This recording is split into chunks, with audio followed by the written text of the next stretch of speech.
Aye, you! Stop right there. Good morning, sir. Pardon me, but why am I not allowed to walk around here? Because it's private. Well, I only wanted to meet the artistes. You're wanting to apply for... Nah. You don't look like the type of, artistic lockpicker that we're looking for. You might be surprised. What? Nah. I don't think so. Clear off.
Stay where you are.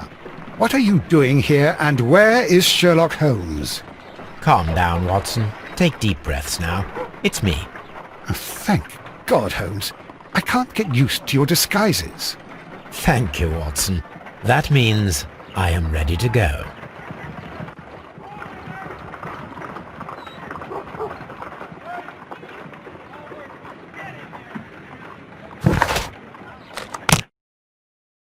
Who are you? What's your name? My name is Nigel. I'm here to open the locks. Talented, eh? Let's see. Go inside the marquee and show yourself to Charles Foley. And I'd highly advise you not to trick him. Got that? I've got it.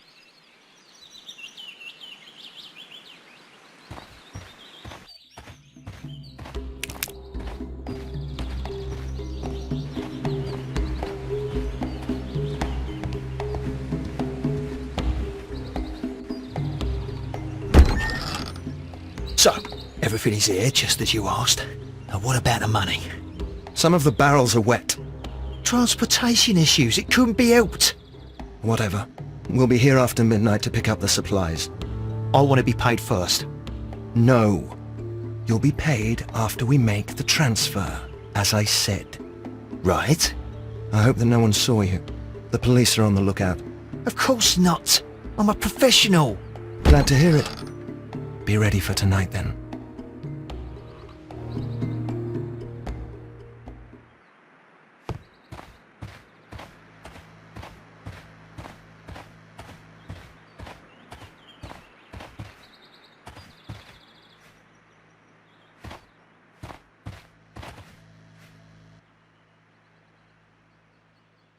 This wooden barrel is damaged. It is difficult to say what is inside. There is a spot on this barrel that was intentionally painted out.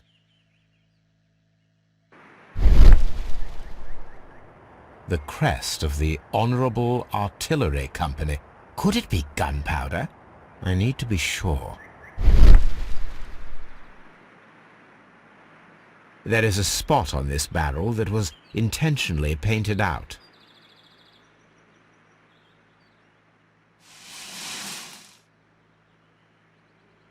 Judging by the fractions and the scent, I can confirm that it is, in fact, gunpowder.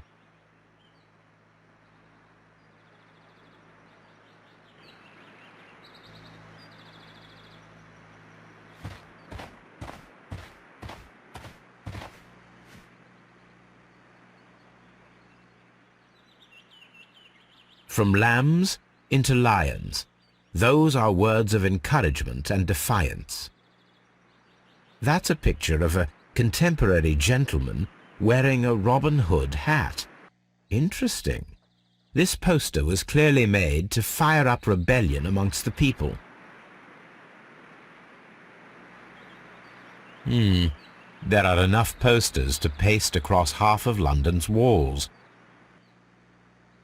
This printing press is old, but still quite capable of printing hundreds of pages per day. Powder kegs, a printing press, and a great many blank papers. All of this was stolen by the Merry Men quite recently, and these poster samples. I am quite sure it is not a coincidence. The Merry Men are planning some sort of sabotage. Stop right there. Who are you? Are you Charles Foley? Maybe.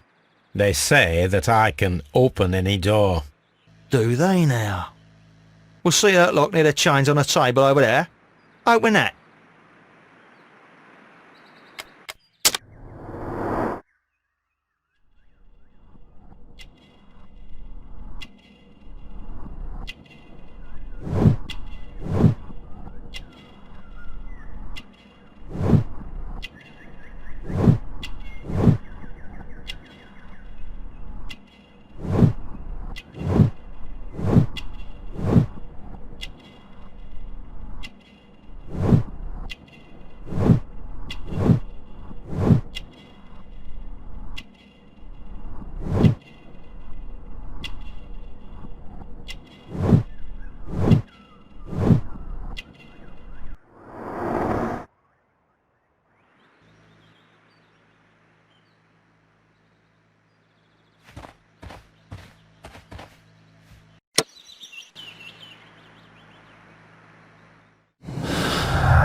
Ah, well, they're right.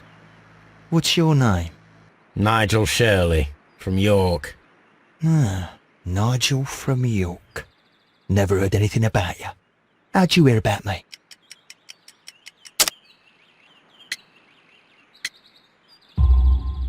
It's a long story.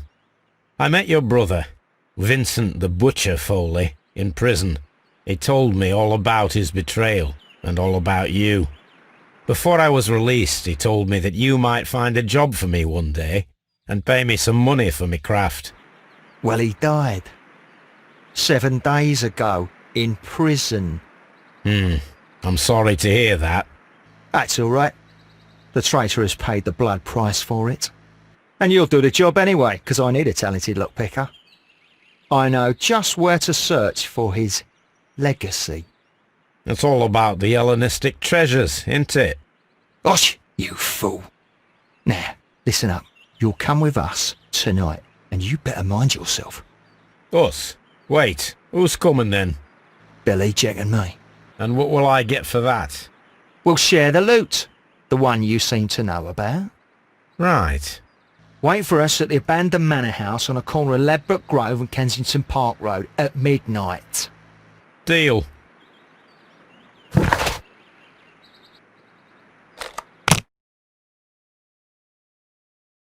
Here I am at the manor. Somewhere inside it are the Hellenistic treasures.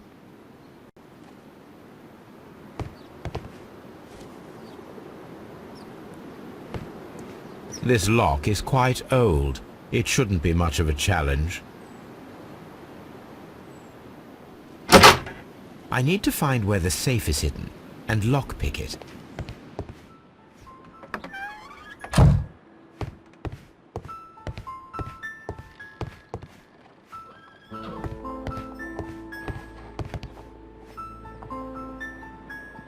This cupboard is an absolute mess.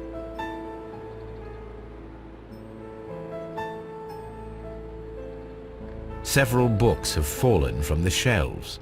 It seems as though this cupboard can be moved. I'll give it a try.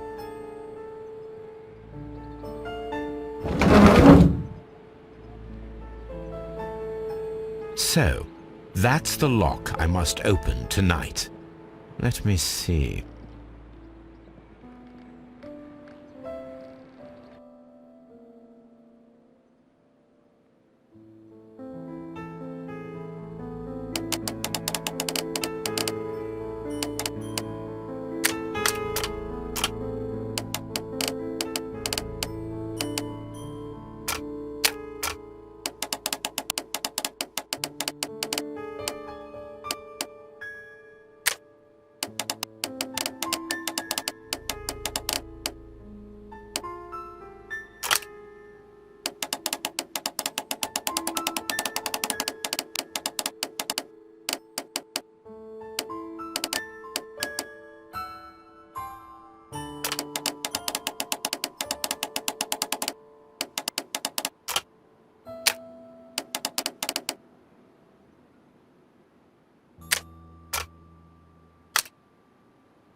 What a surprise! Another lock. And I won't be able to pick it. I recall that precious key around Foley's neck. It might prove a decent fit. I suppose they hired me to only open the first lock. Let us wait for the thieves, trap them, and find out. Let us check the thieves' possible escape routes in the event that they are caught off guard by the police from the front door.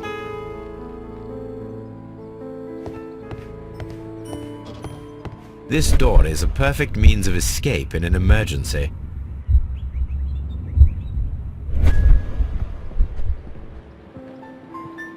This door is a perfect means of escape in a solid rope.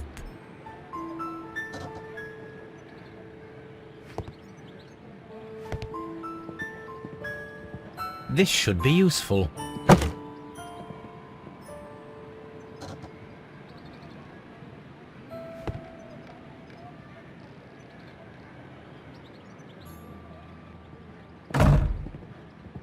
The door is now blocked.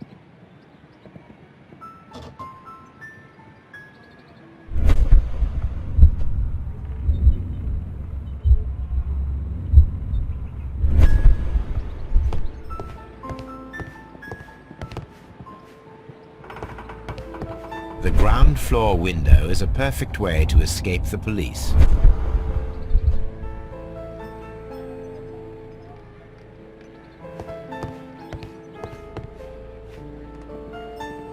This works very well. No one will escape through this window now.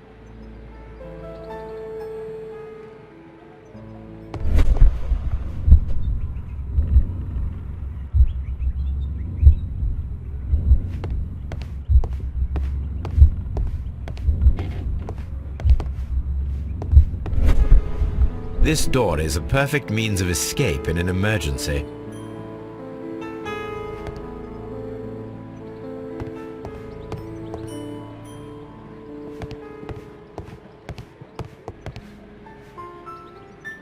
This should be useful.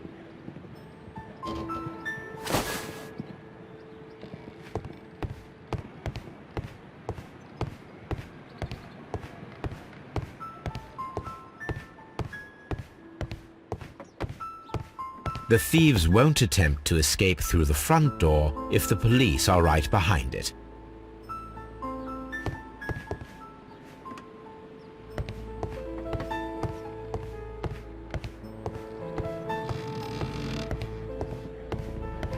Although this window is high above the ground, it would be possible for one of the thieves to attempt to use it for their escape.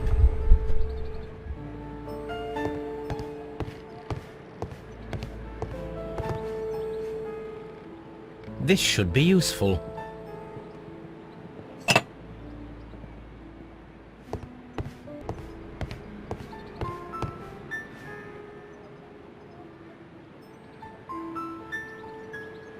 One step on these beads, and our thief will go flying. I should walk carefully here, else my plan will be ruined.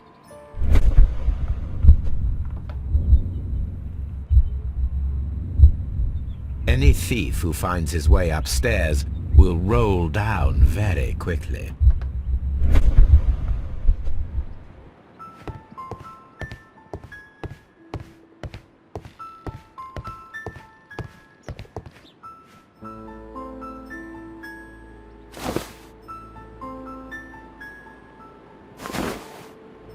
I suppose that the thieves already tried to open the lock with this formidable hammer, but they were unsuccessful. Now, if anyone takes the hammer, the rope will uncoil and make the chandelier fall.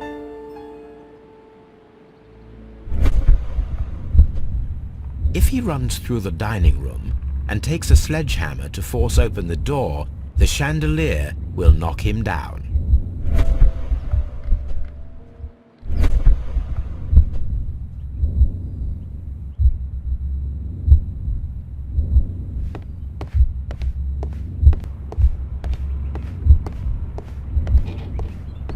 This door is a perfect means of escape in an emergency.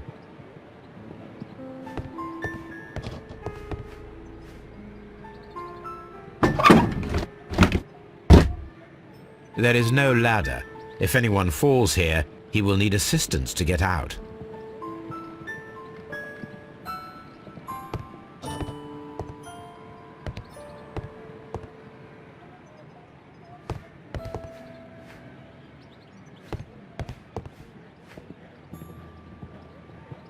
This hatch leads to a cellar.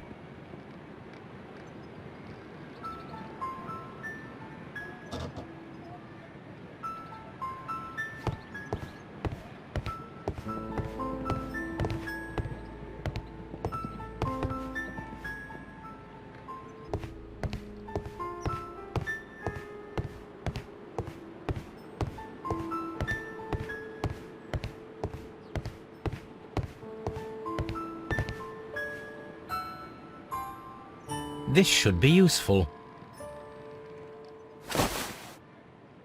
The door is now blocked.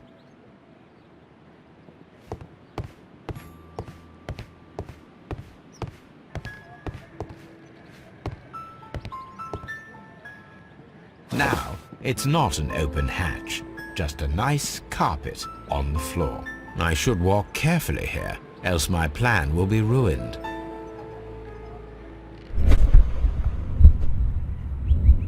Now, if a thief runs through the kitchen, he'll pay a surprise visit to the cellar. The traps for my circus companions are all prepared. I can leave now, but I'll return later with Charles Foley and his companions.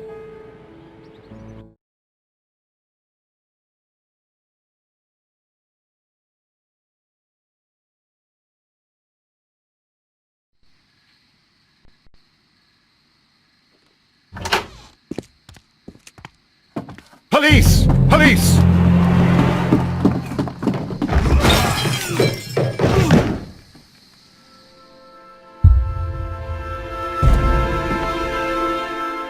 Stop where you are! Where are they? Trapped, Watson, with your assistance. How so? You sounded just like a real Bobby, my dear fellow. You startled them into the traps. I did? I assure you, Watson, it was quite an entertaining show. They will not escape the house now. You scum! And this is the pistol used for the murder in Half Moon Street. How'd you know about that? Have you closed the case yet, Sherlock? Mycroft, what are you doing here? Did you follow me? Sherlock, it may seem that I used you, but you should be pleased to know that you have served our queen well, in this instance. So now, let us catch the big fish. But this man is not one of the merry men? No. Then why exactly are we here, Sherlock? This gentleman, Charles Foley, has been involved in a double murder, and the hunter of a set of valuable antiques, the Hellenistic treasures, which disappeared in a theft many years ago. You're no better than the coppers!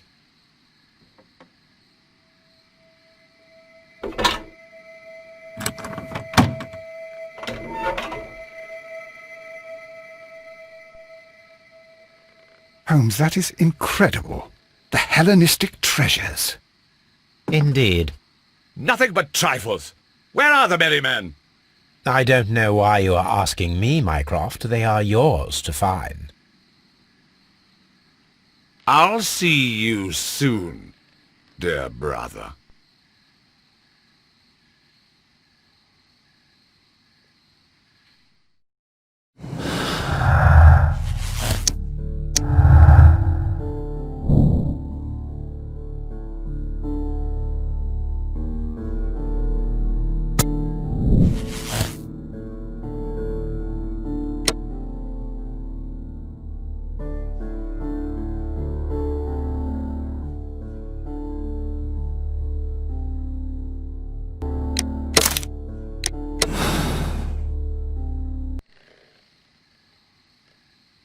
Charles Foley, you committed the crime of premeditated murder and of theft.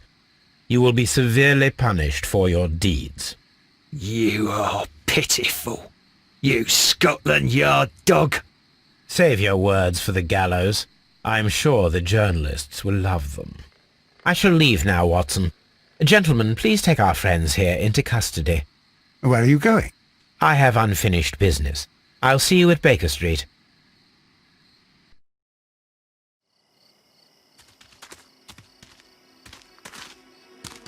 Be careful with the lamps. Don't bring them too close to the barrels.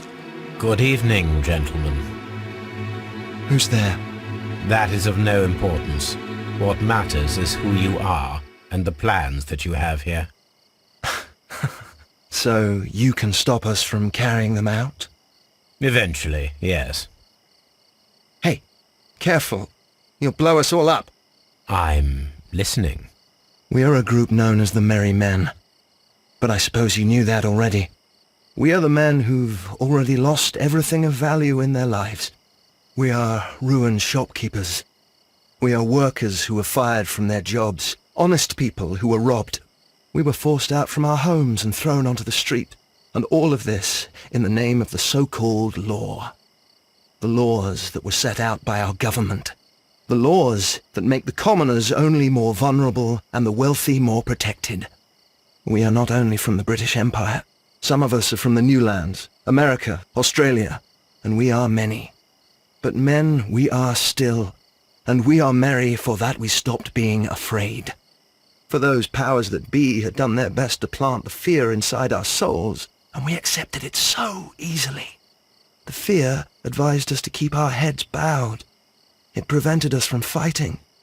Bankers and politicians, they own our lives, our work, our bread, and they push us to compete between each other, just to see who may serve them better. But in the end, they are the few, so they are weak. They are nothing without their titles. We should not fear them. Our so-called masters should fear us instead. The time has come for our group to stand tall.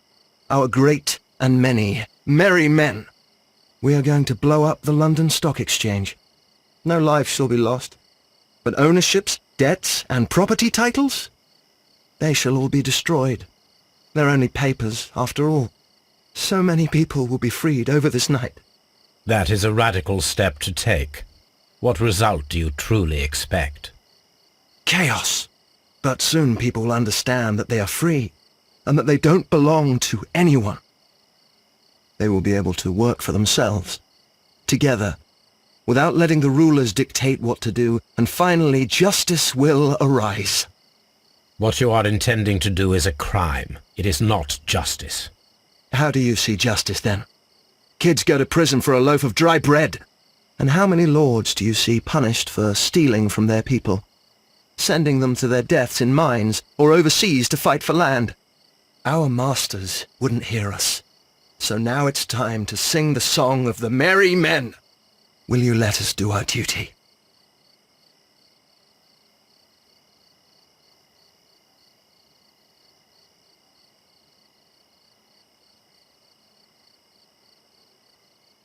When people fight the order, they are too blind to see the consequences that throw society into chaos. I shall stop your actions, but not you. Run. Now!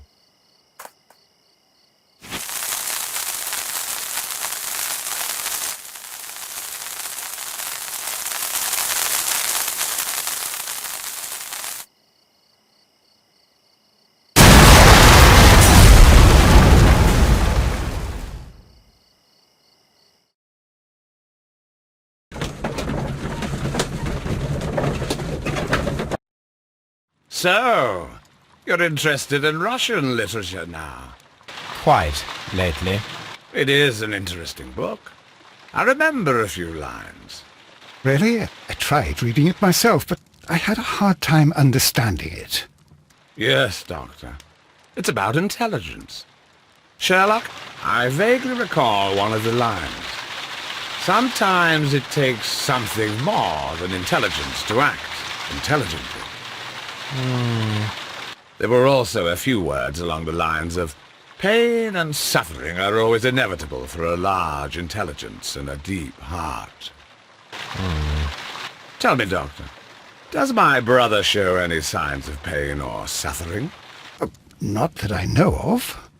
Because you see, Doctor, behind all of his masquerade, my brother does possess a deep heart. So deep that he does not recall where he places his love. Well, I'm sure that...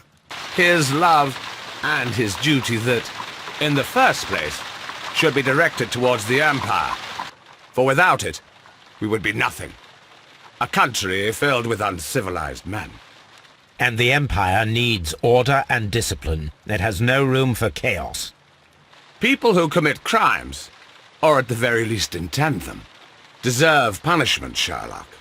Without justice, there can be no civilization. But we serve the truth, not justice. Your truth, Doctor, that may prove immoral.